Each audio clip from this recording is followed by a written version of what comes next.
कशी आहे आता? ठणठणीत. सॉरी, आमच्यामुळे. जान्हवी, आता जे व्हायचं ते होतच. आणि वय झालंय आता माझं. माझं सोड. तू सांग, तू प्रेग्नंट आहेस ना?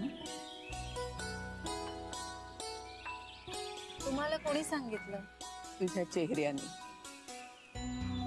खरंच तुझा चेहरा पाहून कळलं मला. चेहरा पाहून? 70 पार केली आहे मी. एवढं कळणार नाही मला? तिला नाही कळलं. आता त्याला कसं कळेल ग? पण त्याने समजून घेण्याचा प्रयत्नही नाही केला. मग बोलली का नाहीस? एकतर आधी सगळं निवळण्याची वाट पाहिली.